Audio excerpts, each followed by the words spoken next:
Hello friends, आज मैं C TET के स्टूडेंट्स जो सी टेट और टेट देने वाले हैं उनके रिक्वेस्ट पर सी टेट 2019 के क्वेश्चंस को लेकर आई हूं, जो कि हिंदी और इंग्लिश में विथ एक्सप्लेनेशन डिस्क्राइब किया गया है। तो हम लोग शुरू करते हैं, ठीक है।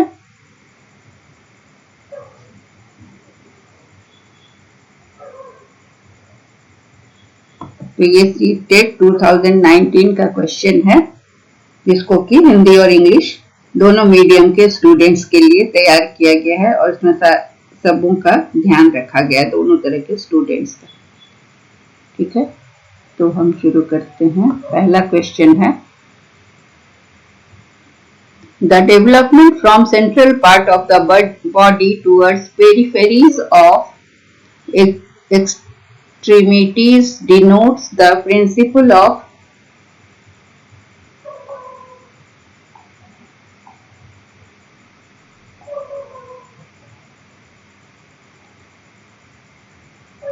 पहला principle of radiated development, principle of proximodistal development, principles of cascade development and principle of radiated development, principle of decentralized. So मैंने कैसे पढ़ा? Principles of radiated development, principles of decentralized development, principles of proximal development and principle of cascade development.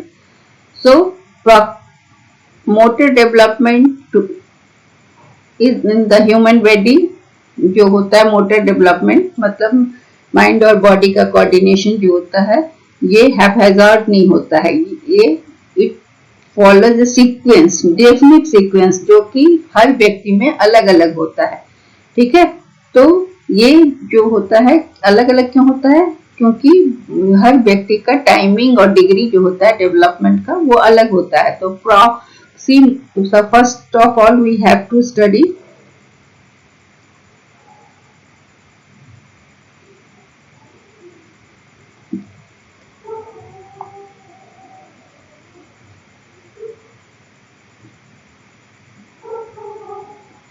So it is radiated development. Answer is,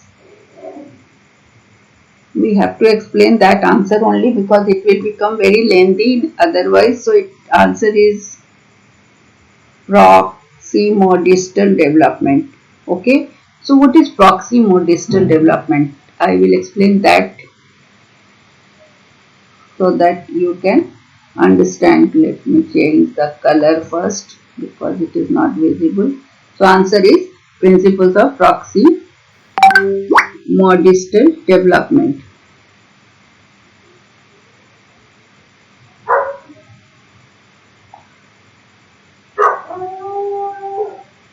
So in this progression, proximodistal development, growth starts at the center of the body. Development or growth starts from the central of the body and moves towards the peripheries of extremities or peripheries. It describes the direction of growth and development occurring from center to outward. पहले center in an infant. For example, infants gain control first over their torso and arms, then their hands and fingers. So पहले center में, तब उसके बाद. And what is cephalocaudal progression? It tends to proceed along head to feet. दो तरह का development होता है, एक होता है proximodistal और दूसरा होता है cephalocaudal। जो उसमें क्या होता है, head to feet, centre to periphery होता है, और ये क्या होता है, पेरीफेरी टू एक्सट्रीमिटीज और सेंटर टू आउटवर्ड। और ये तो दूसरा जो है सेफालोकार्डल, ये होता है हेड टू फीट और सेंटर टू पेरीफेरी। ये पहले हेड से शुरू होता है, उसके बाद ऑर्गन्स डेवलप होता है जो कि हेड के नीचे होते हैं, वो ऑर्गन्स उसके बाद डेवलप होते हैं। जैसे infants gain control first over their heads and then their legs. So it is clear that development from central part of the body towards the peripheries or extremities denote the principle of proximodistal development. इसको अब हम हिंदी में discuss करते हैं। तो ये clear हो गया कि सेंटर टू आउटवर्ड, है ना। हिंदी में है शरीर के मध्य भाग से परिधि छोर, परिधि या छोर की ओर विकास जो होता है उसको हम क्या कहते हैं? विकेंद्रीकृत विकास का सिद्धांत, समीपस्थ विकास का सिद्धांत, कैस्केड विकास का सिद्धांत और विकिरणित विकास का सिद्धांत। ठीक है, तो इसको हम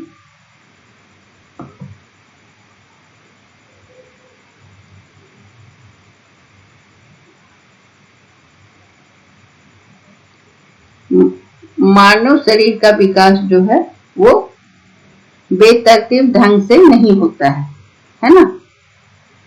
इसमें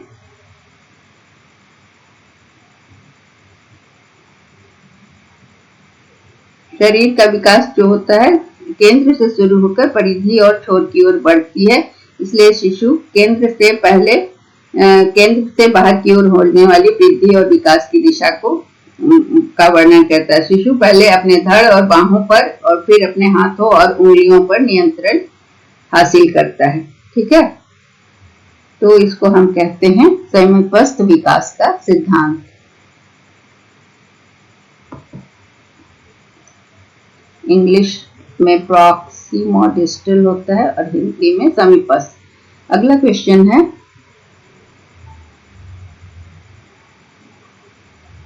और दूसरा विकास में कैस्केड जो विकास होता है उसमें सेफेलोकैडल जिसको कहते हैं, उसमें क्या होता है? सेफेलोकॉर्डल हमने अभी डिस्कस किया था कि हेड से फीट की ओर, सिर से केंद्र की ओर आते हैं, उसमें विकास का होता है। पहले हेड होता है, पहले सिर, उसके बाद सिर के नीचे के अंग का विकास होता है।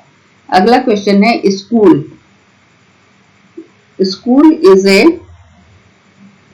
is an institution of socialization of children where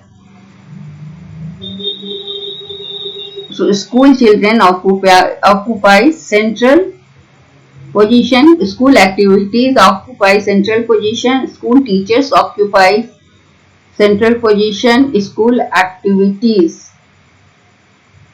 school children, school routine, school activities या स्कूल टीचर्स, ये चार चीजों में कौन सा सेंट्रल पोजीशन ऑक्यूपाई करता है? तो यहाँ पर क्या होगा? School children occupy central position. ठीक है, किसी भी स्कूल में सोशलाइजेशन ऑफ चिल्ड्रन वहां होता है जहां पर बच्चों का सेंट्रल पोजीशन होता है। ठीक है,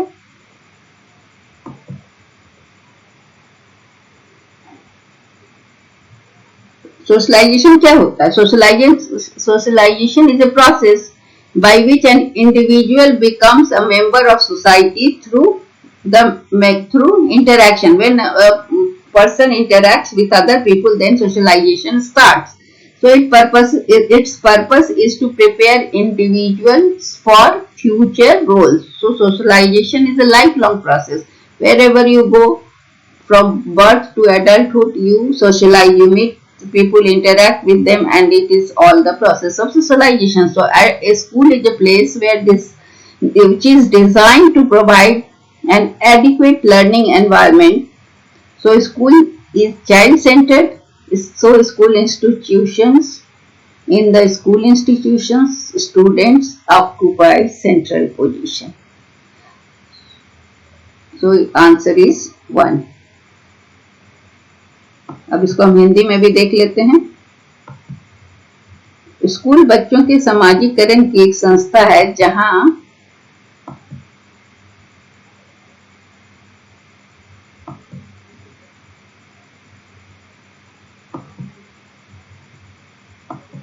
स्कूल की दिनचर्या केंद्रीय स्थिति पर कब्जा कर लेती है या स्कूल की गतिविधियां केंद्रीय स्थिति पर कब्जा करती हैं या स्कूली शिक्षकों का केंद्रीय स्थान पर कब्जा है या स्कूली बच्चे केंद्रीय स्थान पर कब्जा करते हैं। तो आप एक चीज देख रहे हैं कि हिंदी और इंग्लिश में ऑप्शंस का नंबर अलग अलग है, तो इसलिए आप क्वेश्चन जब देखेंगे तो क्वेश्चन पर ध्यान देंगे। ये नहीं कि इंग्लिश में अगर इस आंसर 1 है तो इसमें भी आंसर वही होगा, क्योंकि जो हिंदी इसका किया गया है वो हिंदी अलग अलग ऑप्शंस के साथ है। तो इसका ध्यान रखेंगे। आप इंग्लिश और हिंदी अगर दोनों देख रहे हैं तो जो केवल इंग्लिश देख रहे हैं उनके लिए कोई प्रॉब्लम नहीं है, जो केवल हिंदी देख रहे हैं उनके लिए भी कोई प्रॉब्लम नहीं है। लेकिन अगर आप उसको देखकर इसका आंसर करेंगे तो गलत हो जाएगा, इसलिए आपको इसके सारे ऑप्शंस को ध्यान से पढ़ना होगा। ठीक है। If you join as a teacher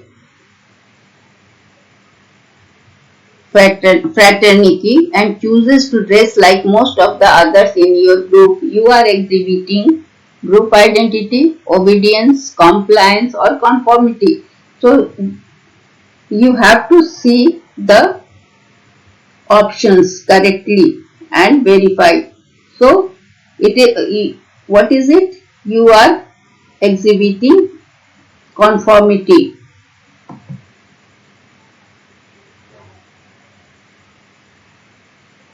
So what is being a part of teaching fraternity and choosing dress like most of the others group is just like exhibiting conformity. Conformity, what is conformity? It is a kind of social influence that refers to the act of acquiring change in behavior, attitude and belief to fit in a group standard or being socially acceptable. So when you are becoming teacher, you have to acquire or you have to acquire changes in your behavior, in your dress, so that you become socially acceptable. So what is obedience? The act with obedience is following the orders, compliance, behavior under a rule, and group identity, feeling of belongingness. So it is answer is conformity, because you belong to, or you are being socially acceptable by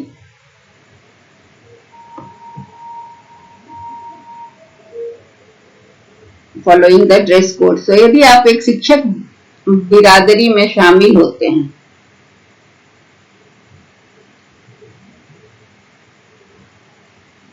तो और अपने समूह के अधिकांश लोगों की तरह आप अपने कपड़े पहनना चुनते हैं, तो आप किस चीज का प्रदर्शन कर रहे हैं? आज्ञाकारिता, अनुपालन, या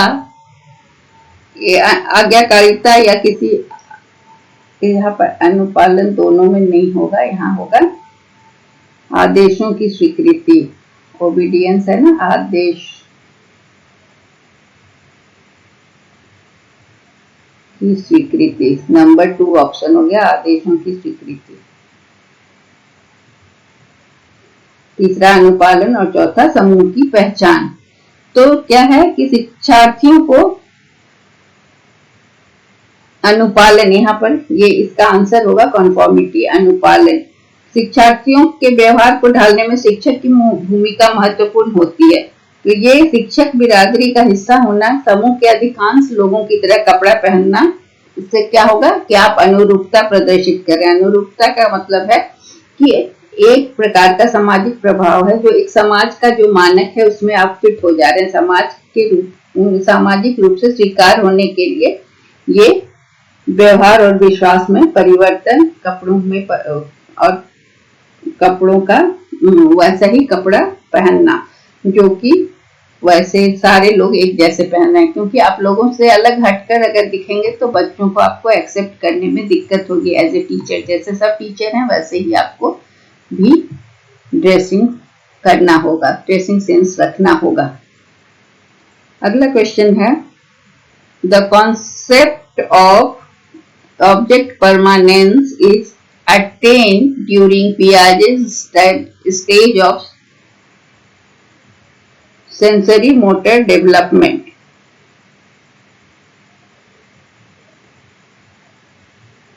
सेंसरी मोटर डेवलपमेंट, ये इसका आंसर यही होगा।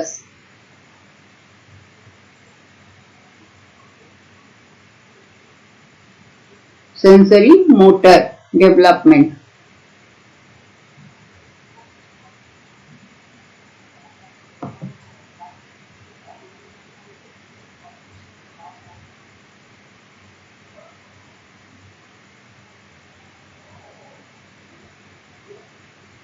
इसमें क्या है कि sensory motor development is the gradual process by which a child gains use of and coordination of large muscles of legs, trunk and arms and smaller muscles of the hand. So he starts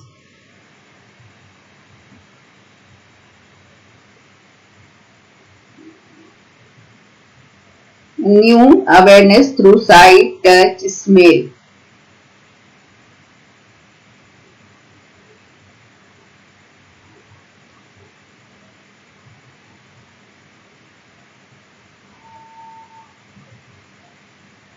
Sorry, it is pre-operational stage. Pre-operational.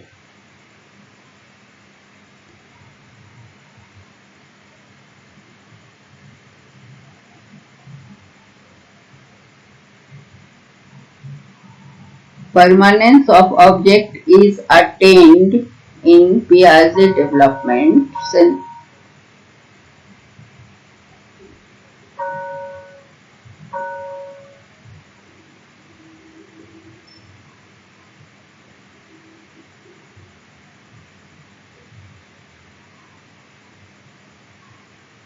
The permanence of object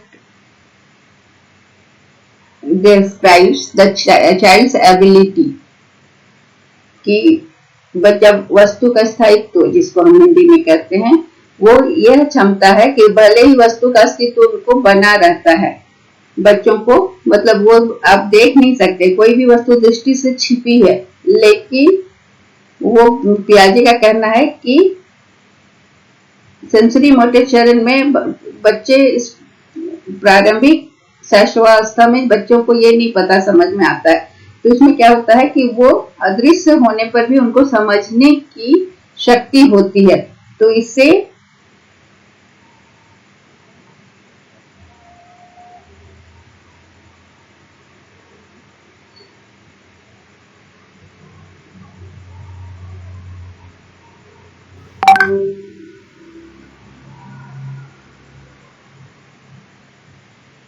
concept of object permanence ये skill does not develop until a baby is 8 months old so it is new between 4 to 7 so but it is now generally agreed that babies began understanding object permanence earlier between 4 to 7 months so it answer is sensory motor stage में बच्चों को ये पता चल जाता है कि कोई वस्तु परमानेंट है तो ये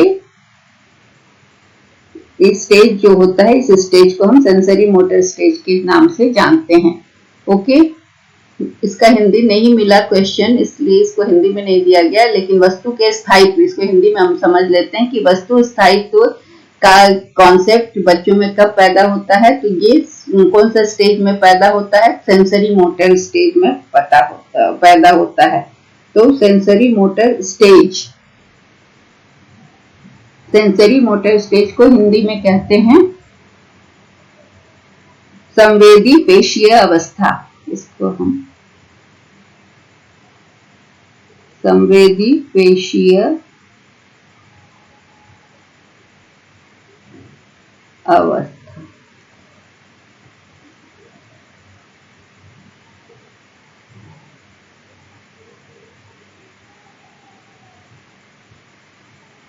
नेक्स्ट क्वेश्चन है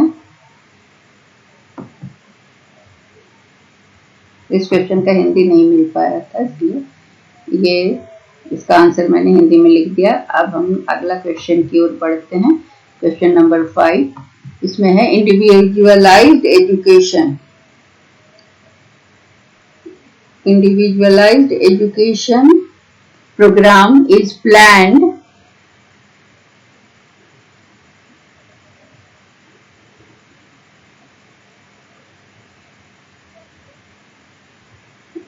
from the perspective of special education program, child-centered education program, open school education program and e-learning education program. ठीक है individualise education programme is commonly known as it is known as IEP. In short form, you can get right full form of IEP. So it is individualized education program It is its main purpose is to provide appropriate education and training to every child with disability, including provide proper education to every child with disability, जिसको disability है, provide education to every child with disability. This program is includes child with disability, including mental retardation also. So it is a written statement planned for the perspective of child-centered education program. It is written child-centered education program according to it aims to give primacy to the children's experience and needs. So it is important that IEP be prepared in consultation with all those who will be involved in providing services to the child. So IEP क्या है? To meet the learner's individual needs. जो भी learners के individual needs को पूरा करना, goals, needs and goals beyond their current strength. Focus on making students to work together to improve educational results, outline adaptations and modification to provide quality education to all children, including disabled and mentally retarded children, and it uses cooperative learning strategies by including students, teachers, parents, and school administration. Open school education refers to the non-formal education program to all the students through distance learning course. E-learning education program refers to a modern education program referred through internet or digital devices. Special education program. What is special education program? It refers to the education program designed to address the specific needs of disabled children. So it is child-centered and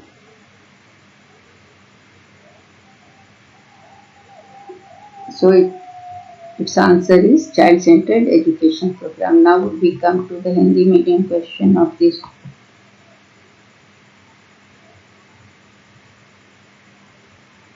IEP क्या है? तो ये व्यक्तिगत शिक्षा कार्यक्रम की योजना किस दृष्टिकोण से बनाई जाती है? तो बाल केंद्रित शिक्षा कार्यक्रम के दृष्टिकोण से बनाई जाती है, जिसमें कि सभी बच्चों को शामिल किया जाता है। ये डिसेबल्ड बच्चे जो होते हैं ये वैसे बच्चों के लिए मानसिक रूप से जो मंद बच्चे होते हैं और जो विकलांग बच्चे होते हैं उनको उचित शिक्षा और प्रशिक्षण प्रदान करने के लिए इसमें क्या है कि बच्चों को के अनुभव और जरूरतों को प्राथमिकता दिया जाता है और इसके लिए बाल केंद्रित शिक्षा कार्यक्रम के परिप्रेक्ष्य में नियोजित किया जाता है। ये मतलब इसमें ये सलाह दी जाती है कि ये उन सभी बच्चों को जो सेवा प्रदान करते हैं, टीचर, पेरेंट्स, ये सभी को शामिल करके उनके लिए वैसी ही शिक्षा प्रणाली बनाई जाए और उनकी व्यक्तिगत जरूरतों और उनके को पूरा किया जाए और छात्रों को एक साथ काम करने पर ध्यान केंद्रित किया जाए, बच्चों को गुणवत्तापूर्ण शिक्षण प्रदान किया जाए। और ओपन स्कूल शिक्षा क्या है? यह गैर औपचारिक शिक्षा कार्यक्रम है जिसमें दूरस्थ शिक्षा पाठ्यक्रम के माध्यम से शिक्षा प्रदान की जाती है। ई लर्निंग में इंटरनेट और डिजिटल उपकरणों से सहायक शिक्षा दी जाती है और विशेष शिक्षा कार्यक्रम जो है वो विकलांग बच्चों के लिए को शिक्षा देने के लिए डिजाइन किया गया है। तो इसका आंसर होगा बाल केंद्रित शिक्षा कार्यक्रम। अगला क्वेश्चन है, between months of age that most children begin to combine words into short sentences while speaking। अब आपका इसमें एज को बताना है जिसमें कि options are given 12 to 18 months, 18 to 24 months, 24 to 30 months and 30 to 36 months. So language development. Language development is a process that starts early in life by which children begin to understand and express feelings through language. So between 18 to 24 months of age, the most children begin to combine words into short sentences, and this is the period, and short sentences while speaking. So at this age they use around 50 words and start placing two words together in short sentences. So it is called, and in different stages, language acquisition of child is named as babbling. When he is 6 to 8 months, he says repetitive words. So when you say, he will repeat. One word stage is 9 to 18 months, single open word, one word. Two word stage, 18 to 24 months, mini sentence with simple semantic. Telegraphic stage, early multi-word stage, 24 to 30. Telegraphic sentence structure of it is lexical, no grammar. Then grammar is not important there at the age of 24 to 30 months. And multi-word stage 13 to 36 months, here grammar is also included. So answer is 18 to 24 months. इसको हिंदी में अब देखते हैं.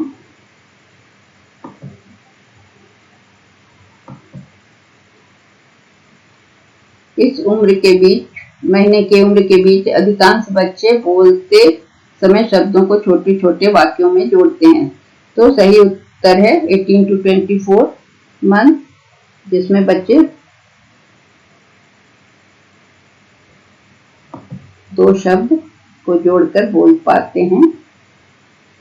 तो भाषा विकास की ऐसी प्रक्रिया जो जीवन के आरंभ से ही शुरू हो जाती है और बच्चे भाषा के माध्यम से भावनाओं को व्यक्त भी करते हैं और समझते भी हैं. तो 18 से 24 मंथ के उम्र में बच्चे बोलते समय शब्दों को छोटे छोटे वाक्यों में जोड़ते हैं. इस समय वो 50 वर्ड्स का प्रयोग करते हैं. तो एक बच्चे के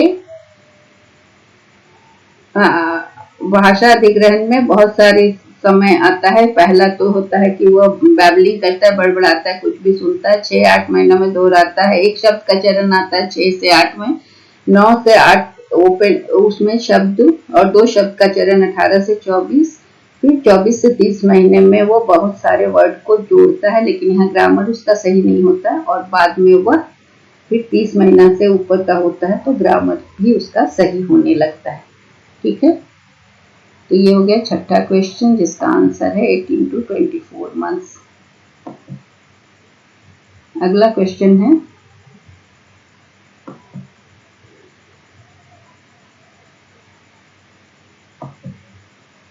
the concept of intelligence quotient और IQ वॉज डेवलप्ड बाय. बुद्धि लब्धि का कॉन्सेप्ट किसने विकसित किया था? ये भी क्वेश्चन हिंदी में नहीं है, इसको मैं हिंदी में यहाँ लिख दे रही हूँ. इसका हिंदी है, ज्यादा कुछ है नहीं इसमें. बुद्धि लब्धि को IQ कहते हैं. ये किसके द्वारा विकसित किया गया था, आपको ये बताना है. तो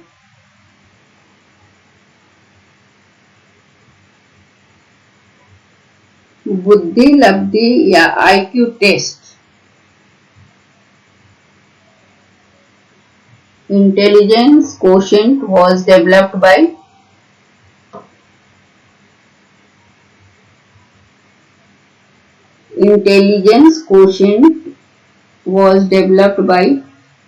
ऑप्शन है गाल्टन, बीने, स्टर्न, टर्मन. तो ये बीने के द्वारा, अल्फ्रेड बीने, जिनका पूरा नाम अल्फ्रेड बीने था, इन्होंने बुद्धि लब्धि का सिद्धांत दिया.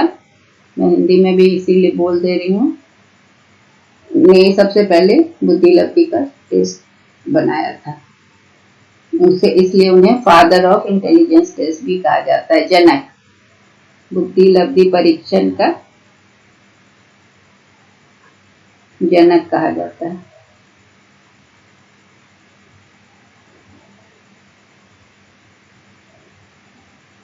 ठीक है. अगला क्वेश्चन है, ये 2 क्वेश्चन मैंने हिंदी में नहीं दिया, उसको मैंने हिंदी में लिख दिया. वो मुझे मिला नहीं। अगला क्वेश्चन है,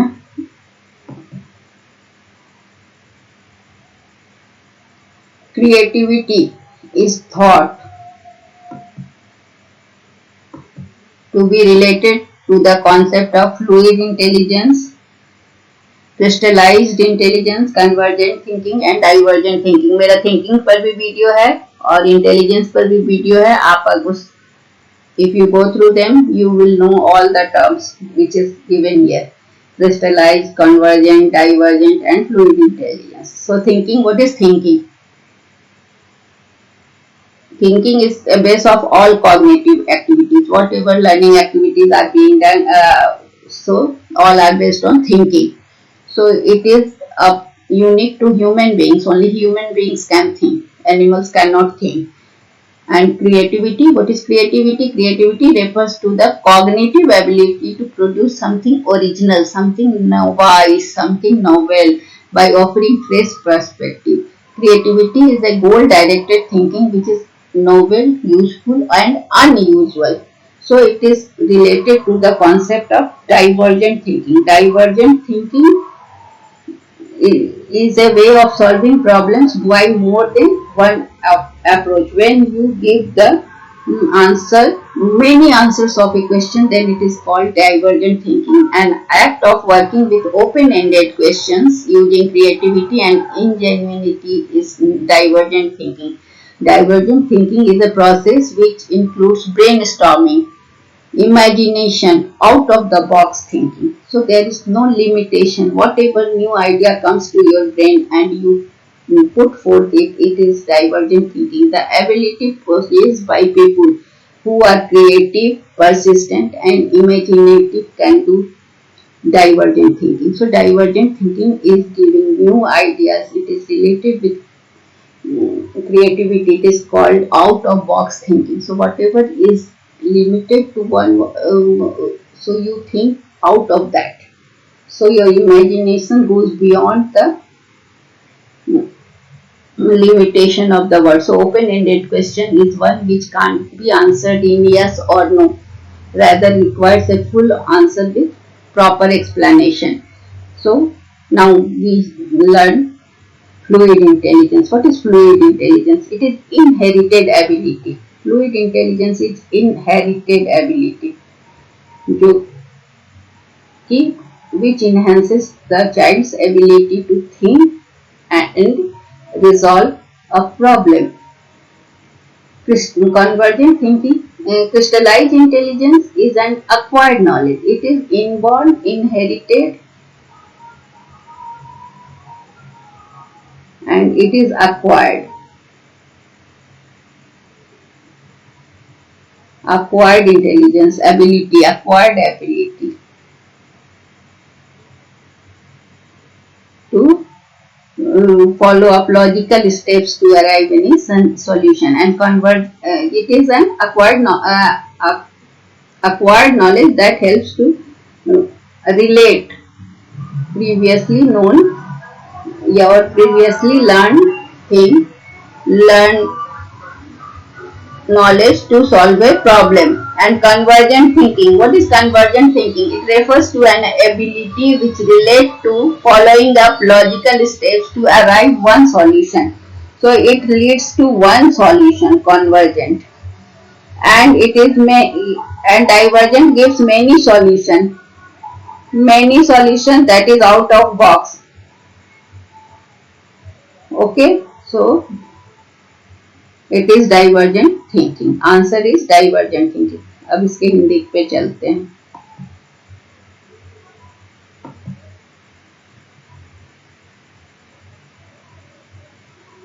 रचनात्मकता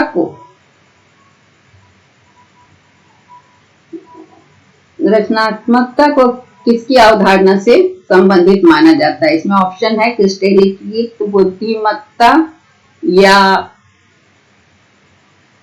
अभिसारी सोच, अलग सोच, अधिसूचना। द्रव्य अधिसूचना। ठीक है, हिंदी में थोड़ा सा ज्यादा है इसका, द्रव्य आसूचना, अधिसूचना नहीं। तो ये चीज को हम तो रचनात्मकता की बात करते हैं। तो सोच क्या है, पहले सोच क्या है, थिंकिंग क्या है। तो सभी संज्ञानात्मक गतिविधि या प्रक्रियाओं का आधार है, क्योंकि मनुष्य को ही सोचने का एक कैपेसिटी मिली है, क्षमता है। यह मनुष्य के लिए अद्वितीय है, जो पर्यावरण से मिला है। ये जानवरों में सोचने की शक्ति नहीं होती है। रचनात्मकता क्या है? रचनात्मकता एक नए दृष्टिकोण को पेश करके कुछ नया उत्पन्न करने की क्षमता, संज्ञानात्मक क्षमता है। तो रचनात्मकता लक्ष्य निर्देशित सोच है, जो कि बिल्कुल असामान्य और नया होता है और उपयोगी होता है। इस भिन्न सोच की अवधारणा को इसको कहा जाता है कि ये सोच भिन्न सोच होती है। इसे बहुत तरीके से, एक से अधिक तरीकों से, जब हम किसी भिन्न सोच जो है अलग सोच, जब हम एक से अधिक तरीकों से किसी समस्या को हल करते हैं, तो इसे हम खुला प्रश्न जब हम देते हैं, कोई प्रश्न दे दिया गया जिसका आंसर आप कुछ भी लिख सकते हैं, तो उसे हम रचनात्मकता कहते हैं।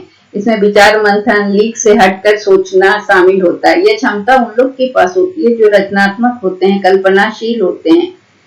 तो ओपन एंडेड प्रश्न क्या होता है? ओपन एंडेड प्रश्न जो होता है उसका हाँ ना में उत्तर नहीं होता है, बल्कि उसमें बहुत कुछ लिखा जा सकता है, अपनी सोच से अपने विचार को प्रकट किया जा सकता है। क्रिस्टलीकृत बुद्धि क्या होता है?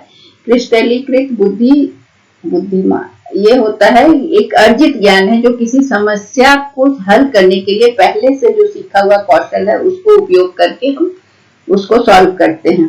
ठीक है, पहले के नोन। तो ये क्या है? इसको हम अधिग्रहण करते हैं, अर्जित करते हैं। अभिसारी सोच क्या है?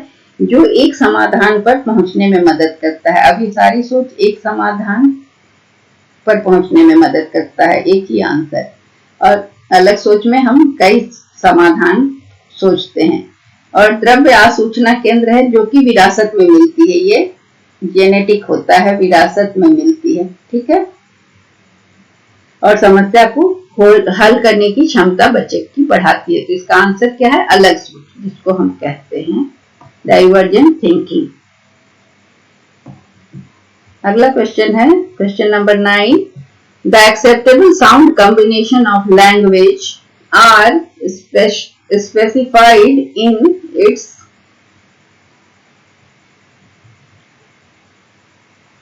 grammatical, syntactic, inflection and phonological rule. So it is phonological.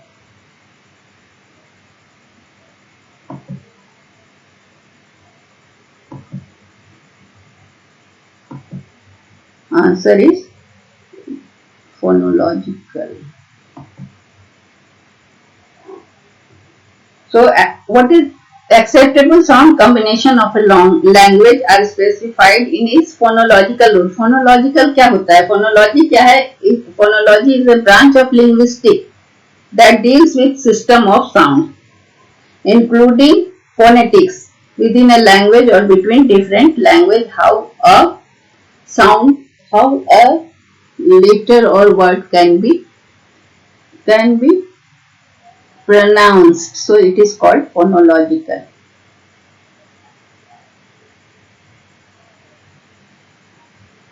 जिसको हम हिंदी में अभी देखते हैं। किसी भाषा के स्वीकार्य ध्वनि संयोजन मतलब भाषा में हम किसको कैसे स को, श को, इस तरह का जो ध्वनि संयोजन के द्वारा को निर्दिष्ट किया जाता है।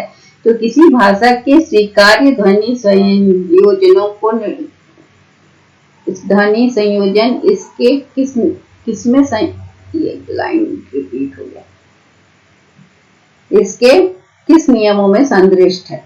तो व्याकरणिक, वाक्यात्मक, विभक्ति या ध्वन्यात्मक। तो भाषा को स्वीकार्य ध्वनि संयोजन इसके ध्वन्यात्मक ध्वनि से जरूरी है, तो ध्वन्यात्मक संयोजन में निर्दिष्ट है। तो ध्वन्यात्मकता जो है वो क्या होता है? वो भाषा विज्ञान की वह शाखा है जो किसी भाषा के भीतर विभिन्न भाषाओं के बीच ध्वनियों की प्रणाली से संबंधित है। किस तरह से उसको हम प्रोनाउंस करेंगे। वाक्यात्मक हो गया, वाक्य से जुड़ा हुआ, विभक्ति हो गया कि कौन सा कारक लगेगा, और व्याकरणिक ग्रामर से रिलेटेड हो गया। तो ध्वनि का हो गया कि किस शब्द को हम किस तरह से उच्चारण करेंगे, इसलिए ध्वन्यात्मक हो गया। अगला है question, last question.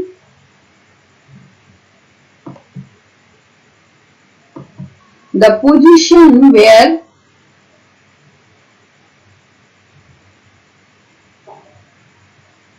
thought patterns are influenced by language is called cultural tendency, linguistic determination, cognitive bias,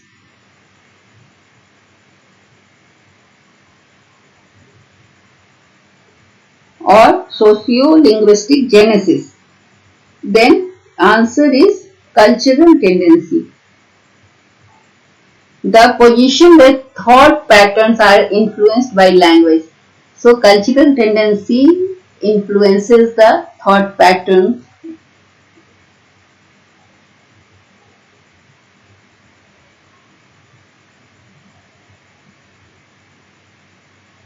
So the position where thought patterns are influenced by language is called,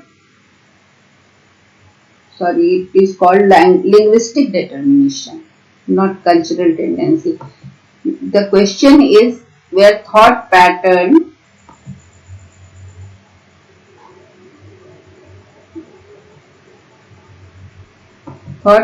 is determined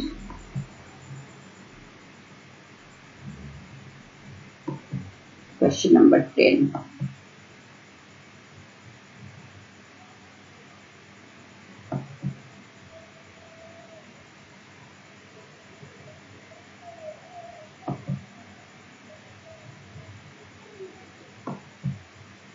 एक minute इसका टिक कर दूं answer, नहीं तो बिल्कुल हो जाएगा ना। ध्वन्यात्मक। Now question number 10. The position where thought patterns are influenced by language is called linguistic determination. So what is linguistic determination? Linguistic determination makes the assumption that language both reflects limits of human mentality and its ability to make cross-cultural connections.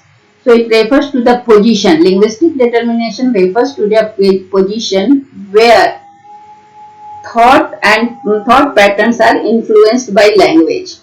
So thought pattern influenced by language, and its structure determines one thought process. So the language helps in determining your thought process, and people speaking different language have different kind of thinking patterns. People experience world through the language they practically use. So what is cultural tendency? It refers to the tendency to hold specific value and norms by a cultural group. So every culture has their specific values and their norms, and every people of that culture tries to hold those values and norms. So cognitive bias refers to the limitation or error of one's thinking which affect his decision. So cognitive bias refers to the limitation in one's thinking which affects his decision because he is biased. And socio-linguistic genesis is the study how society influences the language. So linguistic thought pattern influenced by language is called linguistic determination. In Hindi it will be discussed.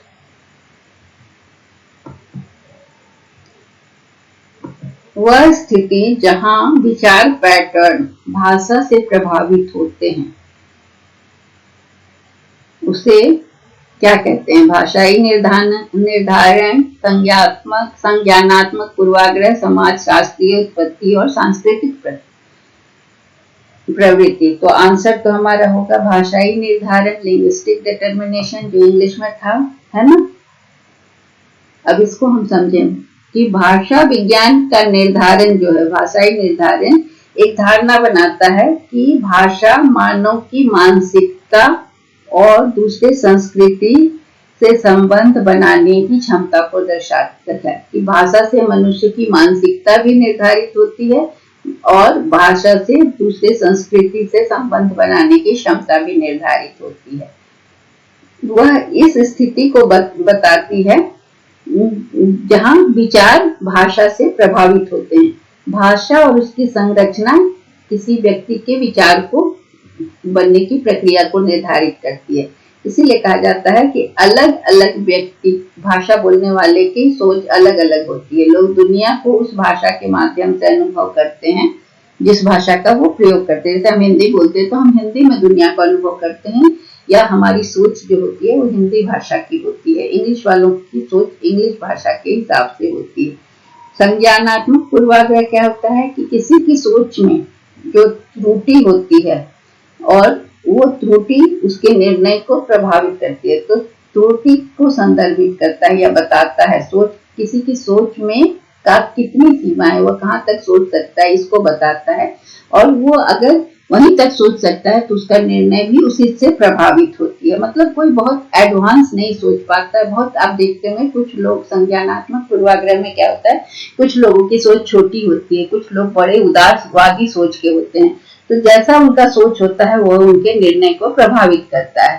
ठीक है, जैसे आप अभी भी देखिए कि जातिगत विवाह को लेकर अभी भी कहीं बहुत ज्यादा पूर्वाग्रही लोग हैं और इसको एक्सेप्ट नहीं करते हैं। और कहीं कहीं पर लोग इतने उदार हो गए हैं कि जात और रेस धर्म को लोग भूल गए हैं और सभी तरह की शादियों को लोग एक्सेप्ट कर रहे हैं। तो इसे हम कहते हैं संज्ञानात्मक पूर्वाग्रह। समाज शास्त्रीय उत्पत्ति क्या है, इस अध्ययन को बताता है कि समाज किस तरह से भाषा को प्रभावित करता है। जिस समाज में आप रहते हैं वो समाज भाषा को किस तरह से प्रभावित करता है। तो किसी समाज में बोली बहुत खराब होती है, कोई कहीं पर बहुत शालीन ढंग से लोग बात करते हैं, तो ये भाषा को प्रभावित करता है। सांस्कृतिक प्रवृत्ति क्या है, ये सांस्कृतिक मानदंड और मूल्यों को धारण करने की प्रवृत्ति को बताता है। तो इसलिए इसका आंसर होगा भाषाई निर्धारण। आज के लिए बस इतना ही। 2019 के इतने क्वेश्चंस को हमने 10 क्वेश्चंस को डिस्कस किया। मैं अगले वीडियो में फिर 10 क्वेश्चंस को लेके आऊंगी, उन्हें एक्सप्लेन भी करूंगी।